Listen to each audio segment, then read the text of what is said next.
ይስጥልን ውድ የዩቲዩብ ቤተሰቦቻችን። በዛሬው ዕለት ጨቅላ ህጻናት ላይ ስለሚያጋጥመው የእምብርት ግራኑሎማ የሚባል ሁኔታ እናያለን። ለመከታተል አብራችሁን ቆዩ።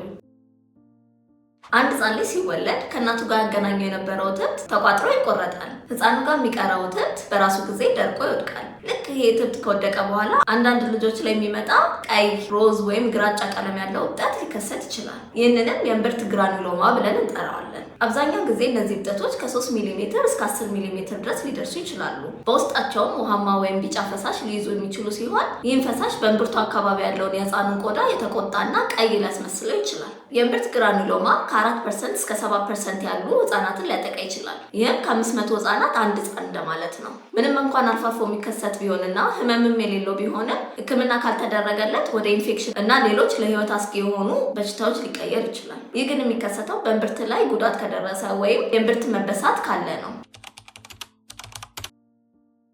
የእምብርት ግራኑሎማ የሚከተሉትን ባህሪያት ሊኖረው ይችላል። አንደኛው አነስተኛ የሆነ ረጠብ ያለ እብጠት መኖር ነው። በአብዛኛው ጊዜ ቀላ ያለ ሮዝ ወይም ለስላሳ እብጠት ሊኖር ይችላል። ሁለተኛ፣ ይህ እብጠት ፈሳሽ ማፍሰስ ወይም ማንጠባጠብ ሊጀምር ይችላል። በተደጋጋሚ አነስተኛ መጠን ያለው ንጹህ ወይም ቢጫ መልክ ያለው ፈሳሽ ሊያንጠባጥብ ይችላል። ይህን እርጥበት ህፃኑ ዳይፐር ላይ ሊመለከቱት ይችላሉ።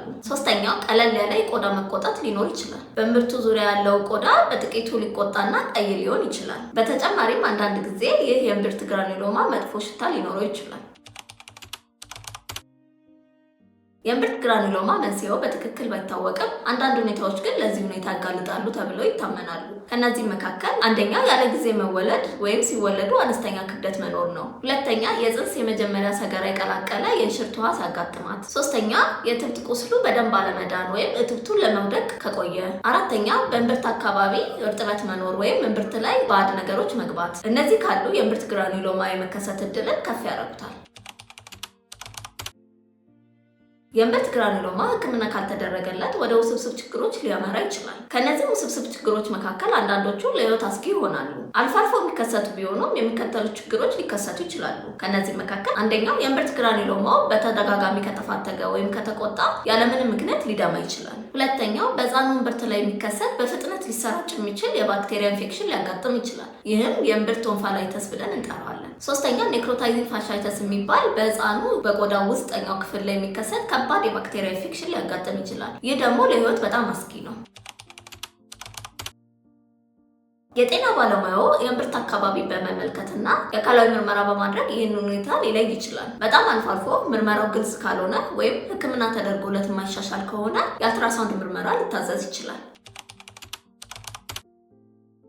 የእምብርት ግራኑሎማን ለማከም የተለያዩ አማራጮች አሉ። ከነዚህ መካከል አንደኛው ሲልቨር ናይትሬት መጠቀም ነው። ይህ መድኃኒት ሐኪሙ የእምብርት ግራኑሎማ ላይ ያደርገዋል። ይህም ትርፍ ህብረ ህዋሳትን ያቃጥላል። በዚህም ሂደት ውስጥ ህፃኑ ምንም አይነት ህመም አይሰማውም። ሁለተኛው ፈሳሽ ናይትሮጅን የሚባል መድኃኒት ነው። ይህ ፈሳሽ በጣም ቀዝቃዛ በመሆኑ የእምብርት ግራኑሎማውን አቀዝቅዞ እንዲወድቅ ያደርገዋል። አንዳንድ ጊዜ ሐኪሙ የእምብርት ግራኑሎማውን በቀዶ ጥገና ክር ያስረውና የደም ዝውውሩን ያቋርጠዋል። ይህም እብጠቱ በራሱ ጊዜ ደርቆና ተሸብሽቦ እንዲጠፋ ያደርገዋል። አራተኛውና በቤት መደረግ የሚችለው የጨው ህክምና የሚባለው ነው። እነዚህ እብጠቶች እርጥብ በመሆናቸው ጨው በሚያደርጉበት ጊዜ ፈሳሹን እንዲመጥና እንዲደርቅ ያደርገዋል። የጨው ህክምና በቤት ውስጥ በትክክል ለማድረግ እነዚህን ሂደቶች ይጠቀሙ። አንደኛ፣ ለብ ባለ ውሃ በራሰ ጥጥ የእምብርት አካባቢውን አጽዱ።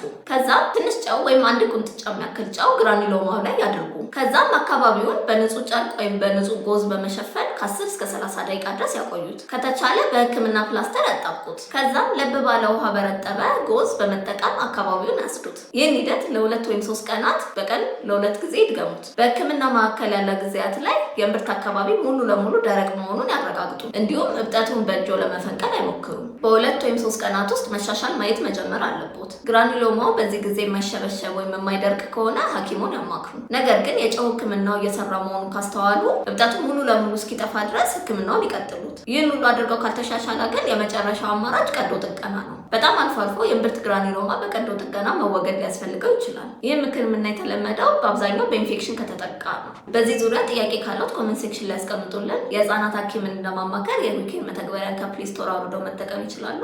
ቸር ሰንብቱ።